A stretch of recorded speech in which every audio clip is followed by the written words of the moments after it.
Dá uma olhada aí comigo. A Bíblia é um livro muito mais profundo do que parece. Além de ela revelar a nossa verdadeira história, ela também apresenta grandes acontecimentos essenciais para a nossa existência que estão diretamente ligados a padrões fractais que o Criador estabeleceu por toda a sua criação. O Messias possui 12 apóstolos, certo? Que foram essenciais na propagação do evangelho que ele veio trazer. E você sabia que o nosso cérebro possui 12 nervos cranianos e que esses 12 nervos cranianos são essenciais para o funcionamento do cérebro e do restante do corpo? Você está preparado para ver essas informações? Agora você entende por que algumas vezes nas Escrituras, como em Colossenses 1, verso 18, Cristo é colocado como cabeça do corpo, que é a igreja, ou seja, Cristo é o cabeça do corpo que por meio dos 12 apóstolos consegue manter o restante do corpo em funcionamento. E aplicando para o nosso corpo, o cérebro por meio dos 12 nervos cranianos mantém o restante do corpo em funcionamento, cada um com a sua função, cada membro sendo designado para aquilo que ele foi fazer, tanto no micro quanto no macro. E é por isso que na Nova Jerusalém o Messias é o rei, ou seja, o cabeça, o cérebro, enquanto que os muros da cidade da Nova Jerusalém, que contém o nome de cada um dos 12 apóstolos, são os 12 nervos cranianos do grande corpo do Messias, no qual nós somos membros dele, tendo ele como cabeça. Agora veja que interessante também. As 12 tribos de Israel estão diretamente ligadas aos 12 signos que estão ligados às 12 constelações. E a Terra é como se fosse um grande relógio, da qual é representada pelas 12 constelações, e os ponteiros desse relógio são o Sol e a Lua, o ponteiro maior e o ponteiro menor. E é por isso que na Bíblia fala que o Sol, o luminar maior, e a Lua, a luminar menor, foram designados para marcar tempos, estações e anos. Mas isso só é possível na verdadeira cosmologia da Terra, e não nesse modelo que nos apresentam.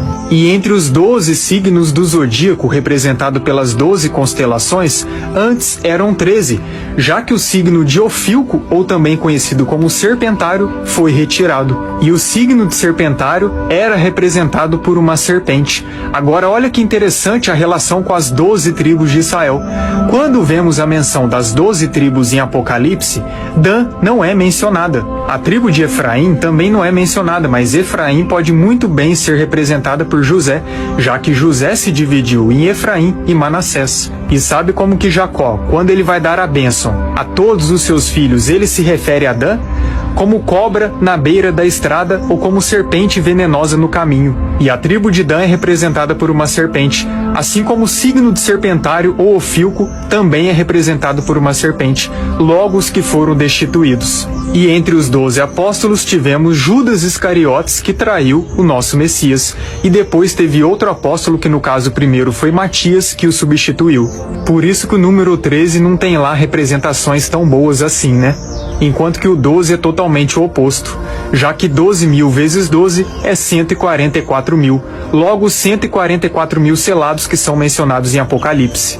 Se você não sabe a respeito disso, eu sinto lhe dizer, você ainda dorme. E nesse momento você tem a grande oportunidade de não dormir mais. Quando Moisés abriu o Mar Vermelho e resgatou os israelitas da escravidão do Egito, isso pode muito bem ser representado quando passamos do lado esquerdo do nosso cérebro, que é ligado ao racional, ligado à lógica e aos 5 sentidos materiais, para o lado direito, que é ligado ao emocional, à intuição, ao lado mais metafísico, mais criativo. Ou seja, quando os israelitas estavam no Egito, eles eram mais materialistas, apenas guiados pelos seus 5 sentidos e apenas no estado de escravidão, tanto física quanto principalmente mental. Mas a partir do momento que eles, por meio do Mar Vermelho, foram libertos da escravidão do Egito, isso representa quando eles ativaram a sua intuição, a sua consciência, o seu lado metafísico e decidiram o seguir.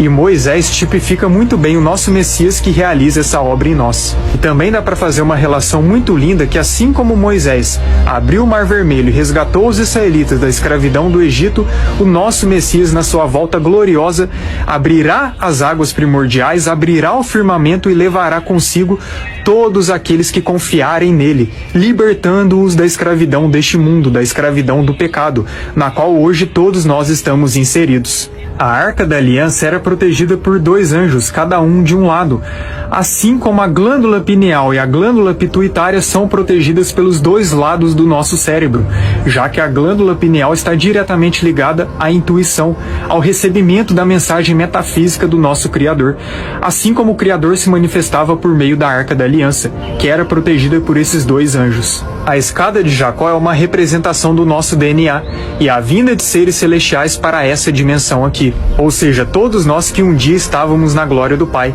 E é no nosso DNA que temos o tetagrama sagrado, o nome do nosso Criador. E se a gente for parar para analisar o nosso corpo, do qual é o verdadeiro templo do Criador, como é mencionado nas Escrituras, como por exemplo em 1 Coríntios 3, a partir do verso 16, podemos fazer uma relação também com o mundo espiritual. Assim como no nosso corpo nós temos anticorpos que protegem o corpo da vinda de parasitas ou de células cancerígenas, no mundo espiritual nós temos os anjos, os seres celestiais ao lado do Criador, que protege o grande corpo cósmico do Criador de ser infectado pelos demônios, pelos seres caídos, que são verdadeiros parasitas espirituais, já que todo parasita, para sobreviver, precisa se alimentar dos nutrientes do hospedeiro, assim como os demônios precisam se alimentar da energia do pecado do ser humano para sobreviverem, já que eles estão desconectados da fonte da vida, que é o Criador. São várias outras citações que eu poderia mencionar aqui, como por exemplo a relação entre árvores e seres humanos, e por que isso é tão enfatizado nas Escrituras, mas talvez o vídeo ficasse muito longo e também fosse muita informação. Mas eu espero ter agregado na sua vida, e veja só como que o nosso Criador é soberano, é pleno, é perfeito, e como que ele estabelece padrões por toda a sua criação, que apenas apontam para a sua obra, apenas apontam para a sua existência, para o seu poderio e para a nossa verdadeira história, que é relatada nas Escrituras, e para o nosso verdadeiro propósito, e para quem realmente nós somos, a imagem e semelhança do Criador.